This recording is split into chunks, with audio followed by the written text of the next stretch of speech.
Today, we're going to talk about quiet quitting and why doing less might be the smartest thing that you could ever do in your current position. Let's start off with a question. Have you ever been exhausted after a full day of work? I'm pretty sure I know the answer because I've been there 1,000 times before. But when we start to stop and think about the answer to that question, you start to realize that it's very, very possible and plausible that we didn't do anything that day that was actually meaningful. Not because we were lazy, not because we didn't care, not because we didn't try, but because the job itself feels like it's draining your energy and isn't really giving you anything back. If that sounds familiar to you, as I know I've definitely remember feeling that way many times, I want you to know you're not broken. You're not unmotivated. You're not unwilling to work or just don't care about working. You might just be quietly quitting, even if you don't really know it yet. And honestly, this might be one of the healthiest things that you can do in today's work culture. I remember many, many times that I was in this position where I was quietly quitting. I didn't even know there was a term for it. I just basically got to a point in my position where I knew I wasn't going to be able to get anywhere by putting any extra efforts in. I knew that I didn't really have a whole lot of leverage on the ultimate outcomes of either my role or any of the projects that I was doing. And so I just stepped back and I just said, I'm just going to do the minimal that I can get away with and get paid for the full day. Because why not? Because lots of other people are doing that. Why can't I do that too? If you're new here, I just want to say welcome to Own Your Work. And if you come back, thank you so much for taking another chance on us. This is a space where we talk honestly about work. We talk about money, we talk about autonomy, and how to stop building someone else's dream at the expense of your own life and your own sanity. It's not really about hustle culture worship, or it's not focused on just escaping the wage or escaping the 9 to 5 or building your own business. And we don't subscribe to the just grind harder mindset. We just have real conversations about taking back control of our time, our energy, our dignity, and our efforts when it comes to our work. So grab a coffee, a tea, whatever tickles your fancy, and let's have a chat about quiet quitting. So let's talk about what quiet quitting actually is and what it isn't, because there's a lot of stuff that's portrayed out there about quiet quitting that is actually very untrue. Quiet quitting doesn't mean that you're actually quitting your job, because if you were really quitting your job, obviously you would get found out very quickly and you would get fired or let go at the drop of a hat, which happens a lot. And it also doesn't mean you're necessarily slacking off. And most people will say it means you don't care about your job or you don't care about the company or anything. Also a complete myth. Quiet quitting simply means you do the job you're paid for and no more. You meet the expectations, you honor the role and the contract that you signed, you do the work the best that you can to your abilities at that moment, but you stop giving away anything more. And if that work doesn't fill the full 7, 8 hours, 10 hours that you are assigned to do that job, to do that work, then the rest of the time is yours. You don't have to have anything extra. You don't have to take on an additional project if you're not up for it. You don't have to help a colleague if you feel like the help is being taken advantage of in any way. You basically stop giving away your evenings, your 15 minutes before, 15 minutes after, your weekends. You stop volunteering for any unpaid labor or anything outside of your job description. In other words, you stop tying your self-worth to productivity metrics that don't actually benefit you. You stop letting work consume your entire identity and taking up moments that you can be spending doing something you love, thinking about something or someone that you love, or trying to reorganize your brain and mindset where you're not completely exhausted when that bell rings at 5 o'clock. That's why people who use the quiet quitting method actually make so many other people around them uncomfortable, because it gives you a little bit more autonomy over your time and how you spend it. Quiet quitting isn't this new phenomenon that came out of nowhere, okay? It's the result of years decades even of broken promises, of being told that if you work hard, you'll be rewarded. If you stay loyal to the company, eventually you'll get somewhere. You'll get a bigger raise, you'll get an office, you'll get a better title. You won't have to worry so much about your next paycheck. Be loyal. You'll have job security. You'll have everything that you need. Go above and beyond, and eventually you will be in a position where you won't have to put in all this extra effort and be there all the time, or at least in your mind be there all the time. But what actually happened over the last few decades, probably even longer, is that even though people were putting in all this extra effort and being loyal and going above and beyond, they weren't moving up, they weren't getting any raises, they weren't actually having any job security, and wages started to stagnate. Cost of living exploded, and they weren't getting any kind of increases that really matched the cost of living. Burnout became normal, became what people do, and loyalty started to be met with mass layoffs via email or Teams meetings. So people were putting in all this effort and watching coworkers give their lives to these companies only to be replaced and let go without a second thought, just because the profit margins needed to be increased at the top level. So eventually, a lot of people said, why am I putting in all this extra effort? I'm not getting anything out of it. There's no reward for me at the end of the day. And they said, yeah, I'm just done with being extra. I'm just done with doing anything more than I'm paid to do, just out of a sense of self-preservation. Because at the end of the day, it doesn't matter what your title is. It's not going to be on your headstone when you die. It's not going to be something that you think about on your deathbed. So why are we putting in so much extra effort? And why are we not focusing that energy on the things that actually matter to us, those things we are going to think about on our deathbed? I know for me, I just don't want to have any more regrets. I don't want to waste any more time. And I don't want to tell my child or my partner or any of the other people that I love so dearly that I can't do something, I can't be there for them because my job comes first. And I'm thinking, if you're watching this video, that a lot of you are along the same mindset. So let's talk about why people are actually quiet quitting.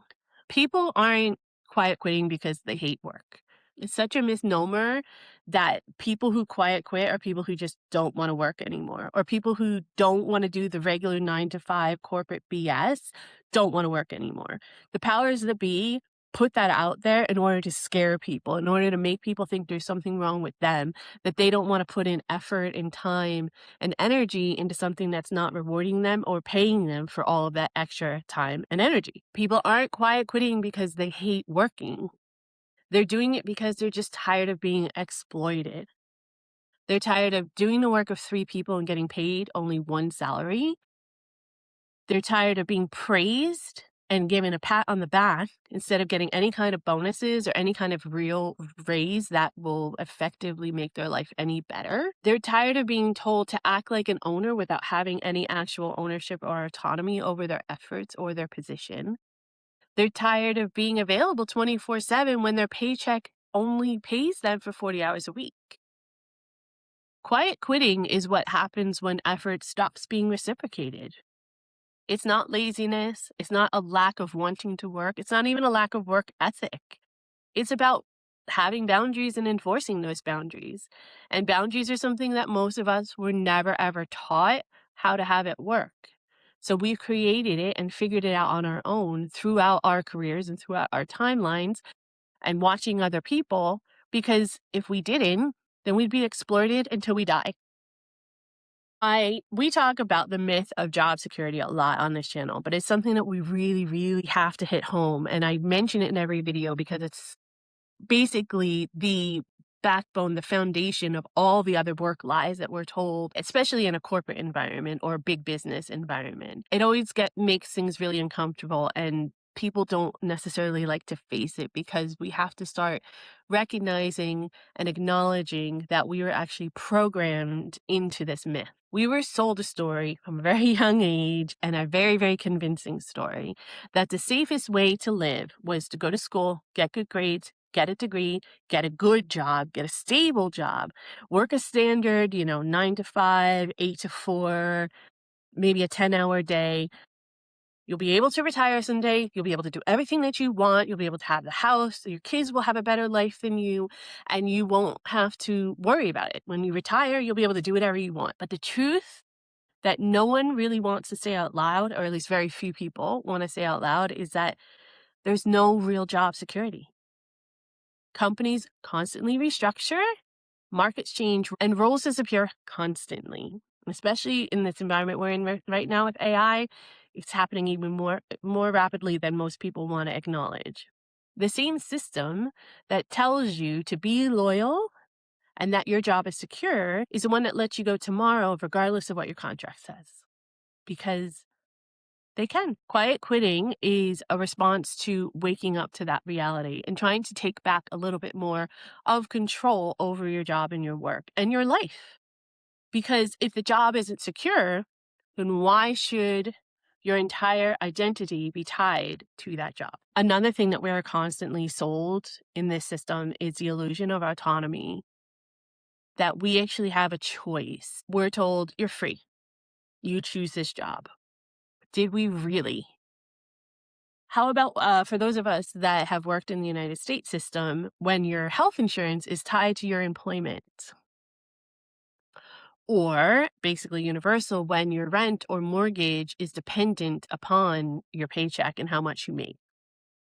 When your time is scheduled down to the minute, that's not autonomy. When you have to ask permission to take a day off, to take a vacation with your child, to see your child in a play, or just have a day of rest and relaxation or recharge for yourself, that's actually conditional freedom. Quiet quitting is about people reclaiming some of that autonomy inside a system that takes most of it away and keeping a mindset of, this is not my life. This is not everything I am. I don't control the system, but I can control my effort. A lot of people use the term wage slave out there, or the slave to the wage, I've heard as well. And it is a reality when you think about it. We have to call this system what it really is. It works best when people are comfortable enough to not revolt or even question things, when they're stressed out just enough, where they're still worker and they still get things done according to the company, but they don't actually have enough energy to take any risks or to think that there might be anything better, where they're just tired enough to stay stuck, the hamster in the wheel, and to get up and do it all over again, day after day, year after year, decade after decade, until all of a sudden their life is gone and they've got nothing to show for it. And they're regretting not spending. And they're regretting spending so much time on that hamster wheel. You're told that you should constantly hustle, that working nonstop is the same thing as ambition. It's not the definition of ambition. Working nonstop means you're working nonstop. That it means that your rest has to be earned. And it's not. It's part of the plan. It should be part of your plan. And that if you're struggling, it's not a systemic failure. It's not a lack of wages. It's not a lack of acknowledgement that you're doing extra without getting paid for it. It's a personal failure. Meanwhile, their productivity goes up and they make more and more money because they're not paying you for that extra effort. They're not even paying you decent wage increases to keep up with inflation or even just to afford the bare essentials. Quiet quitting disrupts that because you're taking back control over your mind and you're allowing yourself permission. You're not waiting for someone else's permission. You're allowing yourself permission to stop overgiving. And that imbalance starts to become visible to you. And you start to try to tip the scales back to a balance where you can actually survive, function, and feel good about yourself at the end of the day instead of being exhausted and having nothing left after work. I think that quiet quitting is actually a very important skill to learn. I believe that it preserves your dignity, especially if you're still in this system or you're in a position where you can't leave or can't look for another job, or you're still acquiring skill sets to do something else on the side. I believe there's something deeply undignified about giving everything to something that wouldn't do the same for you. And I have lived this, guys.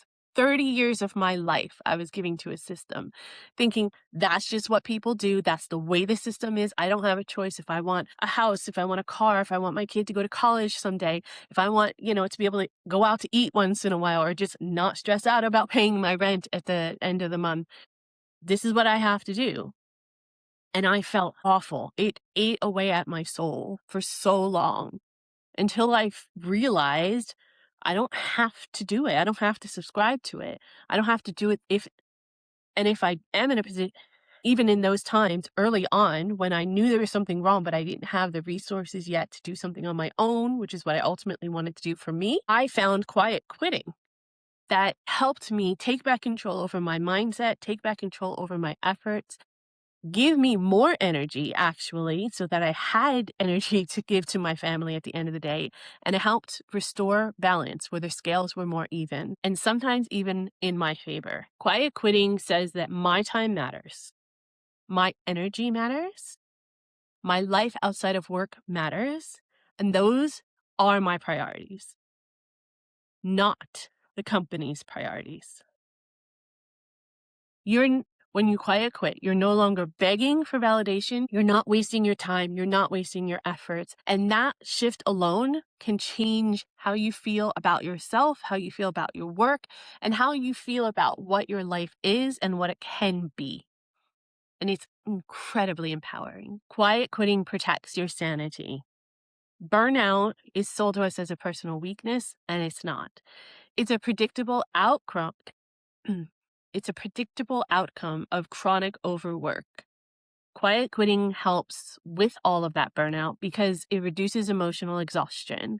It creates mental space. It allows you to recover parts of yourself that work consumes that you might even have forgotten about. And when you stop living for work, you remember you're a human being first. You're not a hamster in a wheel. You're not a rat in a race. You're not a cog in the machine. You're a human being. And funnily enough, a lot of people actually do better work once that pressure starts to ease because they don't have that cloudiness anymore. They can see things a lot more clearly and they become more efficient and more effective in any work that they're doing, whether it's for themselves or for somebody else. Finally, in my opinion, quiet quitting is essential for taking back control of your work. It's only the first step, though. There's a lot more work that needs to be done, but it is an important first step because it's something that you can tailor to your specific situation. And it's something that you can change and evolve over time. Even if you leave your current job, go to a different job and find out, oh, this one is kind of the same sort of thing and I have to figure out a different alternative to this. It gives you time. It gives you that clarity and buys you that time so you can figure out what your next step is. It's not a final destination by any means. But when you stop giving everything to your job, you suddenly have all that energy to think, that time to learn, space to plan. You start to build side projects, learn new skills, try something you've never tried before that you've always wanted. You start to reevaluate your goals and reevaluate your life and what you want your life's purpose to be, and ultimately the kind of lifestyle you really, really want. Quiet quitting creates room for ownership and ownership of your time, your income, your future. It's what own your work is really all about. Is quiet quitting the answer? No, by any means, but it is a wake-up call. It is a tool that you can use in order to find clarity again. It's people collectively saying, this isn't working for me anymore. I need to find a better way. No hero is going to come in and change things for me. I have control and I'm going to use it. It matters so much when you say that to yourself and you really internalize it, because that change doesn't always start with a loud rebellion. Sometimes it just starts with quiet refusal, even if it's just within ourselves and our minds. If this conversation hit a little too close to home, you're not alone. If you're starting to question whether the traditional work path is really the only way to live well, or you're following the traditional work path and you're definitely not living well, which is a lot of us in the world, that's exactly the type of thing that we want to explore and help with here. In the next video, we're going to go into a lot more deeper what own your work actually looks like. Right now, we just have to start with building boundaries, setting limits, and building leverage within ourselves so that we're not burnt out and we're not just surviving. We're actually doing something with our lives. We're not wasting our time because time is way too precious. It's way too important to us as human beings. I want to help you with that. Please let me know how I can in the comments. Thank you so much for being here, and I'll see you next time.